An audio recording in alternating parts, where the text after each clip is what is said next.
And we're back. This is John Delarose, author of Star Realms Rescue Run, with my guest today, Robert Kroese. Do you pronounce your name Kroese? I probably should have asked that prior to this. It's actually Kroese. Kroese. Okay. Well, I'm glad I asked that on the air here, and I apologize for that. Robert Kroese. So no worries. All right. I discovered Robert with his novel The Big Sheep, which is a dystopia investigation, cyberpunk, sort of Blade Runner parody, literally a Blade Runner parody. I mean, he used the word literally. That was kind of a metaphorical thing from the original title. And it's a good book. I liked it. And since then, I started following him on Twitter and engaging with him. And was kind enough to send me the book Starship Grifters, which came out a couple of years ago, I believe. And the new sequel to that, iRobot, which is AYE Robot, just came out, which I have not had a chance to read yet, but it is the next book in line. But what got my attention for Robert today was that he is running a Kickstarter, which has 43 hours left to go. And it is called the Saga of the Iron Dragon, an alternate history trilogy. It's a trilogy of books that you can pre-order in advance here. Robert's got a great track record of getting these out in a timely fashion and making really good product at that. So would you like to talk a little about your current project? Yeah, thanks. And by the way, if anybody notices like weird background noises, there's somebody like just on the other side of the window here who's like pressure washing the deck. That literally started like at the exact time of this call. So it was like perfect timing. So if you hear any kind of weird humming or whatever, it's just workers outside. And my microphone doesn't seem to be working, so I'm using my phone, and so it may pick up a little extra ambient noise, just so you know. I'm doing the best I can. So yeah, I've got this Kickstarter going, and it's almost done. It's been running for about almost 3 weeks now, and it's wrapping up. So like you said, I think it's got like 43 hours left, and it's called the Saga of the Iron Dragon. It is a trilogy of books that is probably my most ambitious writing project yet, and it's what it is in a nutshell, Vikings build a spaceship. There's people from a few hundred years in the future who get sent back into the past, and they crash land basically in Norway during the medieval era, during the Viking Age, and they have to get back to space in order to save humanity, as you do. And they have their ship gets torn apart. They have nothing going for them except for their knowledge of advanced technology, and so they have to team up with the local Vikings in order to kind of build a modern industrialized society and build a spaceship that is capable of getting back into space. So it's a huge undertaking where they get involved with the politics of Europe in the Middle Ages and the Vikings and Viking raids and trading, and there's they have to mine iron to make it into steel so they can build a ship and get aluminum and rocket fuel and all this crazy stuff. And they have to do this in secret in Iceland because there is the aliens who shot them down that are threatening the future of humanity are looking for them. So they're building on Iceland. They're building this kind of sort of secret base to get a spaceship built so that during the Middle Ages, so they can get into space. And it's a ridiculous. I never realized that it's like when I say it out loud, it sounds kind of ridiculous, but it's actually. And most people who know my books know that I write like kind of humorous stuff. But I'm actually playing this one pretty straight. It's going to be basically, just what would it take? I'm just fascinated by the idea of like if you had nothing but your knowledge of like advanced technology and you landed in this kind of primitive society, could you build a craft that's capable of reaching space? So I'm gonna try to play it straight. That's pretty great. Yeah, and I got that from the Kickstarter when I looked at it. I thought this looks like an epic suspenseful adventure, something that you'd see, on the shelves of the more serious science fiction variety. But when you actually talk about the concept aloud, it does seem to jive a lot more with other work. And it's something that but I mean, and if you take it seriously, like, what would it really take? I mean, this is not like you don't land in the Middle Ages in the Viking Age, Europe, and like have a spaceship built in 6 months. This is going to take decades, because they basically have to build a whole like modern industrialized society and do it in secret. And so it's a huge undertaking, both in the book and like to take it seriously as I'm planning on doing. Like, what would you really need to do to get this done? It's a huge undertaking on my part as well to get to do all the research and the writing, because I want to like take seriously the challenges that that these people would face, which are almost. I still demand a Monty Python reference of bloody Vikings in there, So I'll see if I can work that in for you. It's one of the Kickstarter levels that you actually get to you select a movie reference that you can have inserted.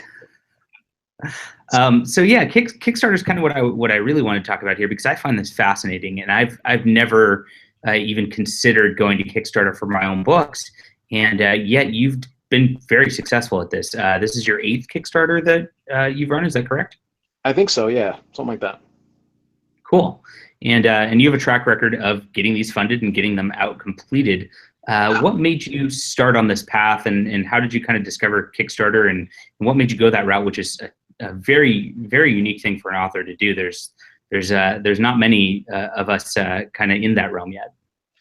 Yeah, so my first novel, Mercury Falls, was self-published because I was I don't like dealing with the middlemen, and I don't like dealing with rejection, and I don't like dealing with people telling me what to do. I like to go as much as I can directly to the readers, because I believe, I'm trying to reach people like me. And I know that these people are out there somewhere, these weird people who are fascinated by, whatever, by Vikings and spaceships and whatever it is that I'm obsessing about at the time. I know that there's an audience out there. So I ended up self-publishing my first novel. And it was this was like back in 2009, before Kickstarter existed, but it was sort of a similar thing where I got people to sign up to say that they're interested online and to do pre-orders and stuff. And then I had a few books published, traditionally published. And then I had this book called, a few years later, I had this book called Schrodinger's Gat, which is just I call it a quantum physics noir thriller. So it's an odd book, and like my publisher was like, "This is really neat, but we're not sure what to do with it." And I was like, "That's fine." I kind of expected that. So I thought, well, let's do a Kickstarter, because I'd heard about people doing Kickstarter for other sorts of projects, and just to see, because I figured, there's got to be quantum physics geeks out there who are interested in a novel treatment of this subject matter. And I think my target was like $3,000, and I ended up raising $5,300 or something. So that was like, kind of a revelation. Like, wow, this is great. You can offer, advanced copies of the books, and bookmarks and other swag and stuff to get people interested in it. I get some money up front, so I don't have to wait for months and months to get royalties on the books. And the readers, you get more interest from readers, people who find it online through the Kickstarter, and it also gets people more involved in the process of the book. So it's kind of a win-win-win thing. So I've done it. So after that one went successfully, I've done it I think 7 more times now. And so this has been the Iron Dragon one has been by far my most successful one. It funded in like less than 2 days, and now we're like something like 156% over my original goal, which was my original goal was 5,000, and we're like almost to 80. Let's see, like 8,300 or something like that. So it's a great way to as an independent author with a bit of a following, but not like huge, that I can get fans involved and get them on board to help me get a project done. So yeah, it's been great. Do you think that the Kickstarter crowd is a slightly different group than on the back end than what you'll find it on Amazon? Do you actually just get a boost of a totally different niche following of people that boost your Kickstarter, and then you can release the book on Amazon, and it has that good initial release also, or how does that work for you? It's there is, I think it does cannibalize your sales a bit. So if you're looking at doing this from an author perspective, a publisher perspective, you got to keep that in mind, that you're not going to get that burst of initial sales where if you have 1,000 people on your mailing list who are like your rabid core fans and they've already bought it through the Kickstarter, they're not going to jump online the first day. I mean, some of them, I have some fans who are like, they'll buy it anyway, just to help me out or whatever, which is great. But you will get a little bit of it'll eat into your initial sales a bit. But I've actually been, and there's a pretty good, there's quite a bit of overlap there. You do get, so it's not a whole different crowd. You do get an influx of some new people, maybe 10% of the people come in from Kickstarter who are like, they browse to your project and go, oh, this looks neat, and they've never heard of you before. But most of the people are going to be the people that you reach through your email list, your Facebook, Twitter, and friends of friends and stuff, and people who are likely people who are going to buy your books anyway. So you are cutting into that a bit, but I haven't noticed really that it hurts my sales to do advance copies through the Kickstarter. So it seems to work out pretty well. That the book sales are, if the Kickstarter goes strong, the book sales are usually pretty good too. So on Amazon. What about the beginning there? So in your first Kickstarter, you mentioned that you kind of had a publishing contract already. Did you rely on your fans already? Did you just go and harass everybody on Facebook Messenger and Twitter that you knew and just said, buy this, buy this, buy this? Was it really just boots on the ground marketing as hard as you possibly could? This is one of my Kickstarter rewards, by the way, for one of my books. Man, I want one of those. Yeah, they're like, I offer them this. I don't think I did them for this one, but I have people who are like, I have so many of those things. Please don't send me anymore, because I was using them for a while as like stuffing, like padding for books. Like if I would, I was like, I could grab some newspapers, or I could stuff some more of these in. And so I've got some people who have ordered multiple copies of my book, and they have like 30 of these Kroese. I call them Kroese koozies, and they're like, please, please, no more. I'm sorry, I totally forgot what the question was now. Yeah, I was kind of asking about your initial marketing push, which is great marketing. Yeah, sorry. I do this. I distract myself and other people. Yeah, so it's mostly the people that I would reach through my mailing list, through Twitter, Facebook, kind of the usual suspects. But like I said, there is also an influx of people who find you just through Kickstarter, people who find they're browsing projects or searching for things, and so I'll pick up a few new fans every time through Kickstarter, which is nice because it's an influx. It's not a huge influx, but it is a way to reach new people who aren't necessarily connected to you through social media or your email list or whatever. So so for somebody in my position who's not I'm more or less established, but I'm not a big name, but I do have a core group of kind of very dedicated fans. It's great for me. So for an author who doesn't have as much of an established fan base, who doesn't have this core group, small but kind of devoted group, it would be probably a little tougher to do a Kickstarter. So it kind of depends on where you're at. If you're just a brand new author and you want to sell people on a book and you don't have any track record and you don't have this kind of social media platform set up, trying to raise $3,000 or $4,000 might be a little ambitious. You might want to try something less than that, or not do a Kickstarter and try to self-publish them without that boost first. Yeah, I was talking to somebody who was doing a Kickstarter game a while back, and I think it goes the same way, kind of across products for what you do in Kickstarter. There is a community, and they do click on your Kickstarter and see that you've done them before and had them successful before, etc. If you're brand new, you really want to set the bar as low as you possibly can. And you're right. If you're just a guy out there saying, I want to kickstart my book, and my mom hasn't even read it yet, you might have some trouble with that initial push. So your advice is definitely to grow your. Sorry, go on, Stephanie. So your advice really would be to grow your mailing list, grow your Twitter following, grow your Facebook following. put out stuff through small press or by yourself before engaging in this?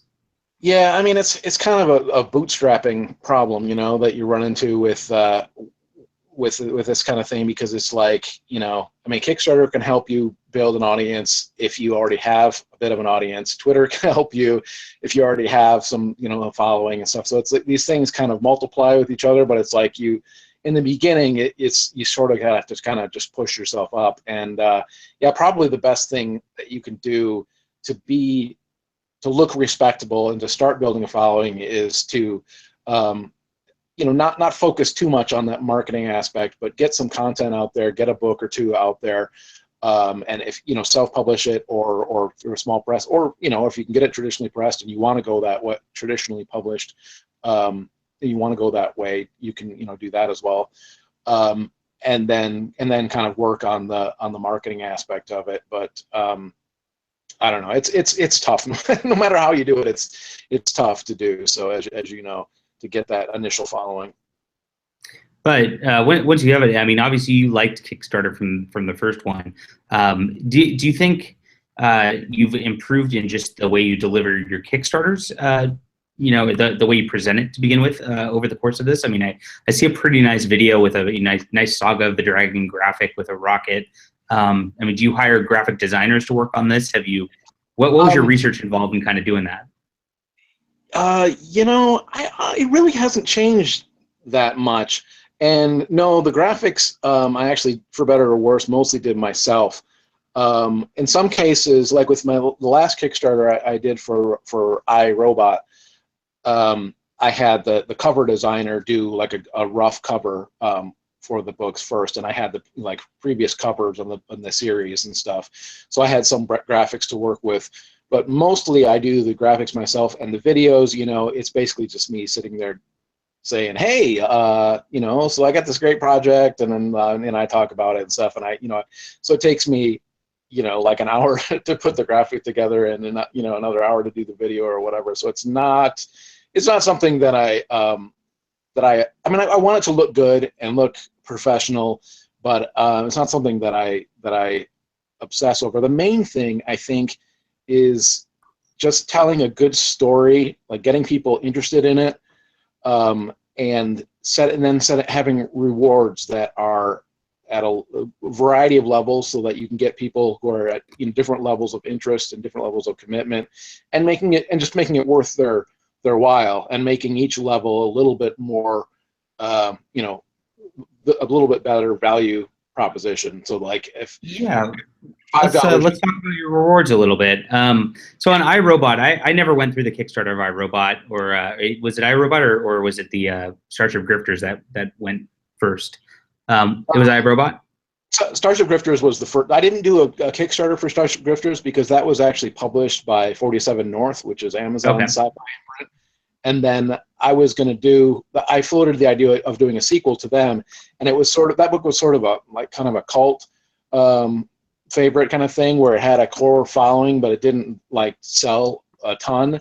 And so they were kind of like, well, let's wait and see on the sequel. And so then I finally said, well, okay, I'll do a sequel if the interest is there. And so I set a goal at 5,000, said, if my fans want it, I will write it. And I raised, $7,300 or something like that on a $5,000 goal. So I thought, okay, well, were the reward levels kind of the same? I mean, this new one, the Iron Dragon, is a little bit different, because you are saying, I'm doing a trilogy, and you can sign up for all 3 books right now. Yes. iRobot really didn't have that, right? Yeah, iRobot was fairly ambitious, because I was doing not exactly a trilogy, but I was doing a sequel, and then revising and republishing a short story that I had done, and then also a novella. So it was several things, but it wasn't nearly the scope of the Iron Dragon project. So I did have a little bit more leeway with the Iron Dragon, because it's 3 books, so you can get 1 book, or you can get all 3. You can get them in ebook, or you can get them in paperback, and you can also. I'm actually doing limited edition hardcovers this time, hardcovers that you can only get through the Kickstarter. Yeah, I'm seeing that. That's a really cool feature, and I think a lot of independent publishers have kind of ignored doing hardcovers. I know they're very expensive to produce, but as a limited sort of thing like that, I mean, it makes sense, right? Yeah, I'm kind of surprised that people are people are pretty excited about that. They're like, ooh, hardcovers, because it's like, yeah, hardcovers it's pretty rare thing. Most the kind of genre sci-fi books and stuff don't even get a hardcover run.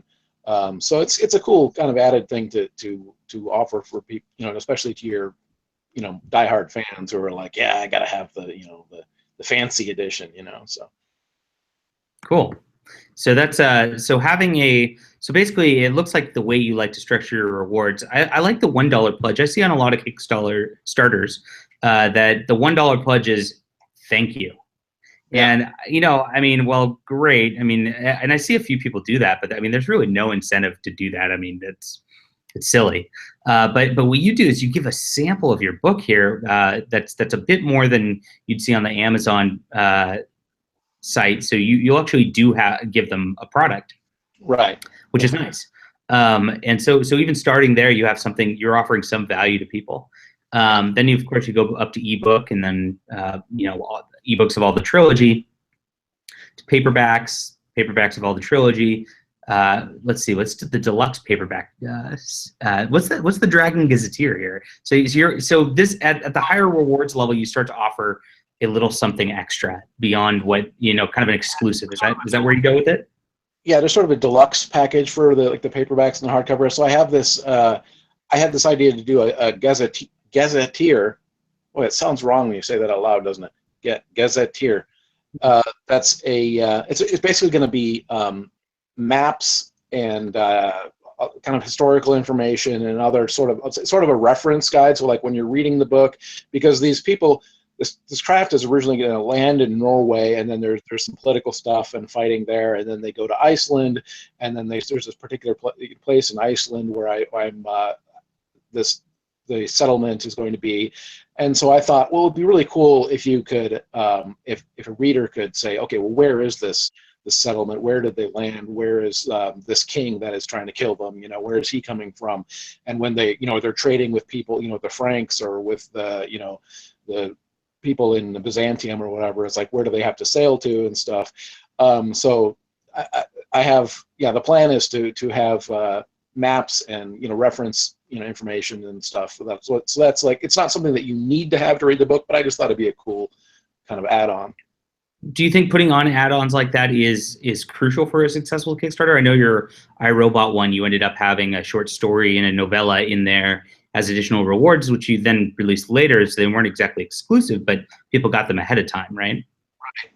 Yeah, I always try to make it either you get them in advance or it's exclusive to the Kickstarter people. So it's more than just they're not just buying the book through the Kickstarter. They're getting something that they can't get otherwise. So it's usually a few at least 2 weeks in advance, or it's something that they can only get through the Kickstarter.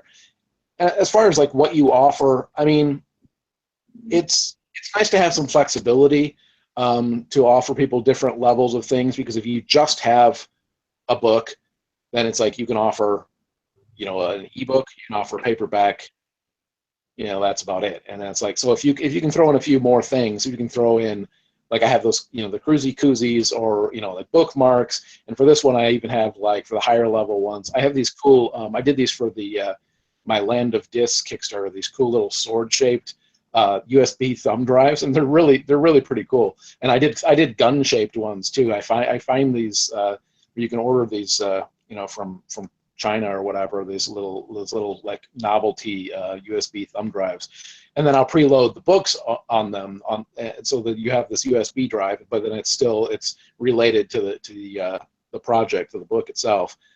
So it's and then I have like letter openers for like the really higher level ones, and I also Wow.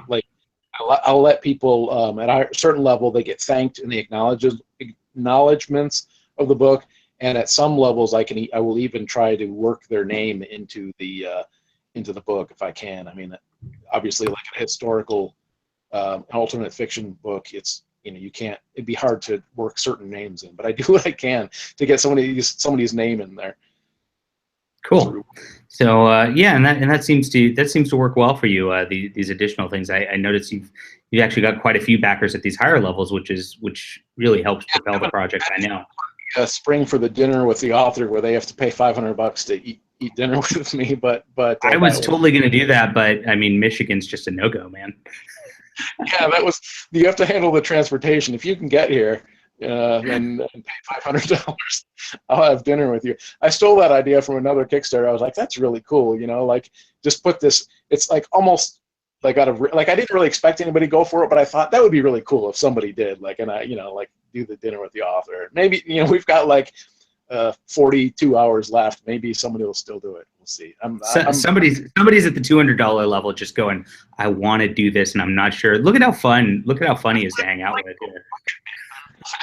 Just so much fun. Cool. Is there anything else you'd like to sort of add about Kickstarters? What is there anything I've missed? I mean, it seems a pretty simple thing, but at the same time, I see so many Kickstarters miss the mark to where I look at it and I go, okay, I'd never back this. I would say most Kickstarters are there. So I mean, as much as this is a simple thing, if you look at your Kickstarter page, that is something definitely to emulate. You've got a very nice description of the product. I think what's very important is your proof that I'm a real author. Little bar right here. I think that does a lot for people's confidence, just seeing that right away. And we've talked about the different rewards levels and having a track record. All of that's pretty big. And yes, unfortunately, it is a bit of a catch-22 of you need to have success in order to get success. But the levels of success to get a little bit of a following that will back you on these sort of things, I think is it's a few years work, but I would not deter people from that at the same time. And I think that it's kind of similar to, like, I mean, when you look at a book that's like a self-published book, there are some that look really good, that are really professional, that are well edited, good cover design, everything, and then there are some that you look at that you're like, ugh, that's clearly a self-published book that somebody should have had a few more eyes look at. And it's the same thing with a Kickstarter, where it's like you got to be kind of brutally honest with yourself and have other people look at it, and preferably people who have a little bit of experience with this kind of stuff, who have pledged to some Kickstarters or done Kickstarters, and say, look, take a look at this. Do the graphics look cheesy? Do the rewards look tempting? Do you understand what the project is about? Do I look trustworthy? Like you said, I mean, because these people are pledging you money, kind of sight unseen. Like they don't, they're just throwing money at you, and so there's a fair amount of respect, and trust that needs to be in place there. So, yeah, so it's not a difficult thing to do, but it's not something that you want to just throw up there and be like, okay, give me my money now, because that's not going to happen. Cool. Well, yes, I wish you success in these final hours. I think it's already done tremendously. So again, if you want to back Robert's The Saga of the Iron Dragon, Robert Kroese. We'll make sure we say that right this time. It is on Kickstarter for the next 2 days. He's got 8,000 plus pledged already. Congratulations on that. And I'll leave the last word to you. Well, one more thing on the Kickstarter thing, since you're asking. There are people who will say, like, if you listen to like big name authors and stuff, I've heard a few people say, don't, it makes you look unprofessional, and it's bad for the industry or for the genre or whatever to do a Kickstarter, because you shouldn't be begging for money from people and blah blah blah, all this stuff. Don't listen to those people. It's the same crap that they were shoveling 5 years ago when they were telling, or longer, when they were saying don't self-publish. I mean, if you don't want to self-publish for good reasons, don't do it, because if you don't think you're business inclined, or you don't know how to design a cover or whatever, if you have reasons for not doing it, but don't do it just because somebody says, well, that's not the way you do it. For me, Kickstarter has been fantastic. Self-publishing has been fantastic.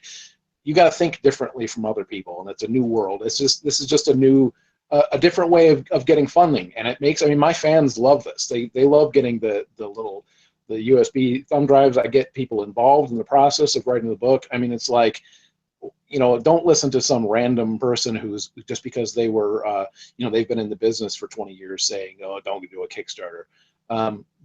do what makes sense for you for your business. If it's your if that's what you want to do and you think you can do it, take it seriously and do it.